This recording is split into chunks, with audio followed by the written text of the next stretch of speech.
चला आता मस्त फ्रेश वगैरे झाली आहे. ते पण कामावरतून आले पण ते फ्रेश होत आहे.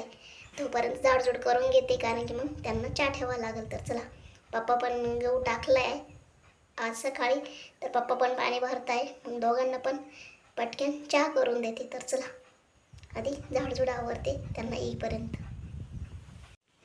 चला माझी झाडझूड वगैरे तर आवरली आहे पण ते अजून काय आले नाही. हे आले पण पप्पा वावरात आहे. तर चला बघते ते घेऊन जाता का काय, त्यांना विचारते. तोपर्यंत आज वरण भात करायचं आहे. तर चला मस्तपैकी आता वरण कुकरला लावून देते. तोपर्यंत चहा पण होईल.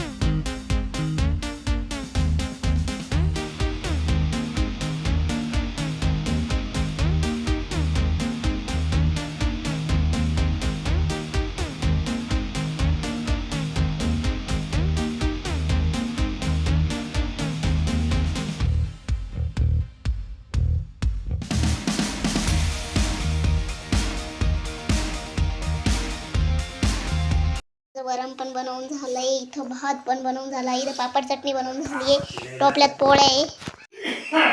चला मस्तपैकी स्वयंपाक वगैरे झाला. त्यानंतर जेवण पण लगेच करून घेतलं कारण की पप्पा आज गव्हाचं पाणी भरत होते तर त्यांना पण भूक लागली होती.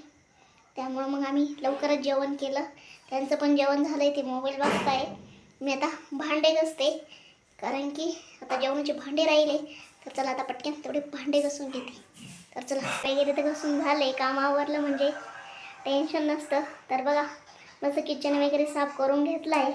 आता फक्त जेवण केलं आहे तेवढं झाडून घ्यायचं आहे. तर चला आता तेवढं झाडून घेते म्हणजे सगळं काम आवरलं कारण की भांडे वगैरे सर्व लावून घेतले आणि किचन पण साफ करून घेतलं आहे. त्यांचं चाललं आहे मोबाईल बघायचं काम आणि त्यांची देवपूजा वगैरे तर आधीच आवरली आहे. तर चला घेते मी आता पटकन झाडून पटकन शेकायला जायला कारण की खूप थंडी वाजते आहे. तर चला पण शेकोटीवरती भेटू. नाही तर चाललं